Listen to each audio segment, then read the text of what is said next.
වචනය කියන්නේ තවත් වචනයක්ද? මේ දෙයට පුළුවන් යුද්ධයක් ඇති කරන්නත් යුද්ධයක් නවත්වන්නත්. මං පොඩි කතාවක් කියන්නම්. හිතන්න නිමලුයි කමලුයි යාළුවෝ දෙන්නෙක් ඉන්නවා. හොඳම යාළුවෝ දෙන්නෙක්. අපි දන්නවනේ මේ වගේ මිත්‍රයෝ දෙන්නෙක් අතරේ විශ්වාසී බව වැඩි. මේ නිමල් කියන හාදයට මේ අවස්ථාවේදී ජීවිතයේ හෙම්පත් වුණ ප්‍රශ්න වැඩි මට්ටමට ඇවිල්ලා තියෙනවා. ඉතින් දවසක් හවසක ලේන්ටියක් බොන්න කඩේකට සෙට් වුණ මේ යාළුවෝ දෙන්නගේ කතා බහ අතරේදී නිමල් කියනවා මට නම් ජීවිතේ ඇති වෙලා තියෙන්නේ කියලා. ඉතින් මේක එච්චර ගානකට නොගත්ත කමල් විහිළුවට මොකෝ එල්ලෙන්නද කියලා අහනවා. එයට ප්‍රතිචාර නොදැක්වූ සිරාවටම හෙම්පත් වී ඉඳපු නිමල් කරබාගෙන හිටියා.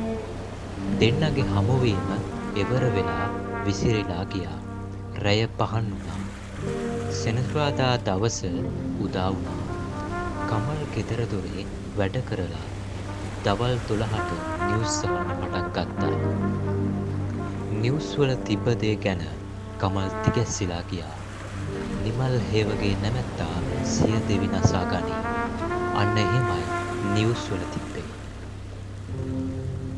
නමුත් ඔබ හිතන්න කමල් එදාවට ප්‍රතිචාර ලෙස ඔහොම තමයි බං ජීවිතේ.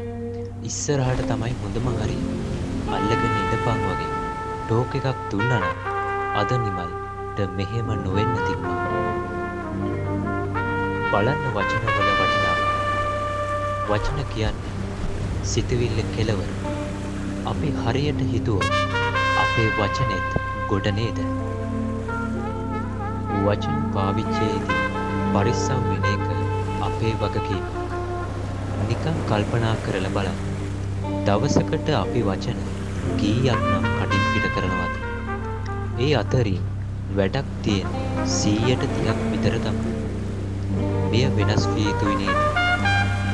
ඔබ අදහස් හුමාරු කිරීමේදී වචනයක් අතුපස වනහොත්, වැරදි වචනයක් කිවවනහොත් නැවත නිවැරදි කිරීමටවත් ආපසු ගැනීමටවත් නොහැකි.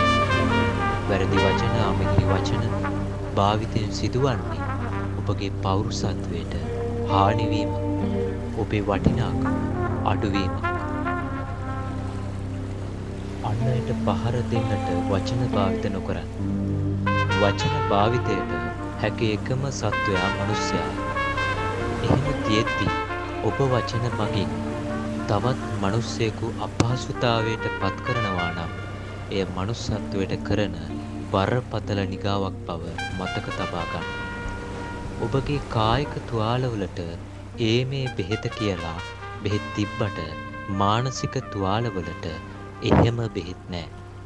ඒ නිසා අනිකාගේ ආත්මයට හානිවන පරිදි වචන භාවිත නොකරන්න. ඔබ අහලා ඇති වස් කවි ගැන මම එක උදාහරණයක් කියන්න. ඊළඟ කෝන් මුදලාලිට තිබ්බා ඇත්තත් වලින් හදපු උඩැක්කියක්. දවසක් මේක සොරාගත් බව පණිවිඩය ඔහුට ලැබෙනවා. ඔහු මෙහෙම වස් කවියක් ගායනා කරනවා. ගසා ඩැක්කිය සුද්ධ තාලත් අල්ලමින් සබයේ බලා සිට වසා දුජනෙක් අරුන් ඩැක්කිය ගියයි යුගෙතෙද බලය පාසිට මෙසා නරලක් දෙවිඳු බලයෙන් තාල තිබුමට ලැබුණි කදිමට ගසා පන්සෙන සුරෝ සිරසට දුනු මුඩා කෑ ජම්බු විලසට. මේ කවිය ඔහු ගායනා කළ මොහොතේ උඩැක්කිය සුරාගත් තැනැත්තා නාහින් කටෙන් ලේ දමාගෙන මැරී වැටුණු බව පොත්වල සඳහන් වේ. පිළිගැනීමට අපහසු වුවත් මෙවැනි කතා වචනවල ප්‍රබලතාවය පෙන්වීමට රචනයට නගා ඇති බව කියන්න පුළුවන්. සමහර අය ඔබ දැක තිබෙනවාද තනි වූ විට බොහොම අමාරුවෙන් සිටින්නේ මොකද? කයිවාරු ගැසීමට අයෙක් නොමැති නිසා. වටිනා සංවාද පවත්වන්නේ නම් ඔබ අනිවාර්යයෙන්ම පවත්වන්න. නමුත් මේ පරුෂ වචන, හිස් වචන, කේලම් පිළිබඳවයි. ඔබ දියුණුවට කැමති අයෙකු නම් මෙවැනි දේවලින් ඈත්වන්න. තවත් අන් අයගේ තොරතුරු සොයන අය සමාජයේ ගොඩක් ඉන්නවා. ඔවුන්ගෙන් ඈත්වීම වඩා හිතකර අතර ඔබ ඕපාදුප සොයන්නෙක් නම් එය නැවැත්වීම ඔබටම හිතිකර බව මතක තබා ගන්න. මතක තබා ගන්න. සතුටු විය යුතු දිනක ඔබව අසතුටට පත් කරන්නේ ඔබගෙන් ගිලහුණු වචනය විය හැක.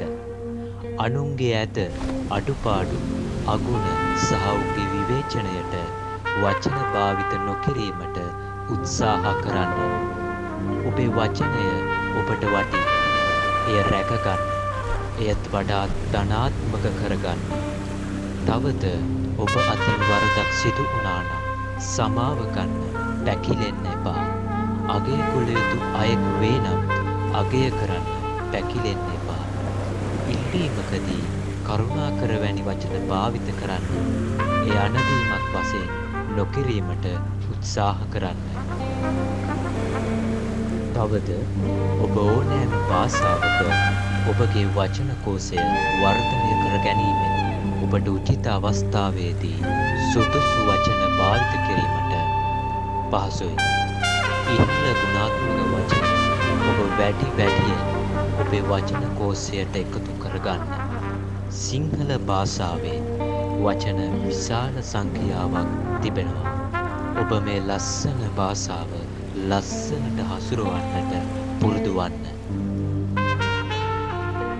වචන කියන්නේ අපේ පෞරුෂත්වයට බලපාන විශේෂ ලක්ෂණයක් බව දැන් ඔබට පැහැදිලි. මම දැන් කියන්න යන්නේ ජීවිතයට වැදගත් වන පොතක් පිළිබඳවයි. මේ පොතේ නම තමයි මම කවුද? නැත්නම් Who am I? ආර්.ආර්. කුමාරගේ සූරීන් විසින් රචිත මේ පොත ජීවිතයට ඉතා වැදගත් පොතක්. ප්‍රායෝගික මනෝවිද්‍යාව පිළිබඳ ඇති පොත. මේ පොත කියවන්නට මම ඔබට ආරාධනා කරනවා. ජීවිතය ජය ගන්නට වෙරදරන ඔබට මේ කොටස වැදගත් වේවි. ඉදිරියට හොඳම හරිය ඇති බව මතක තබා ගන්න. ඔබට සුබ දවසක්.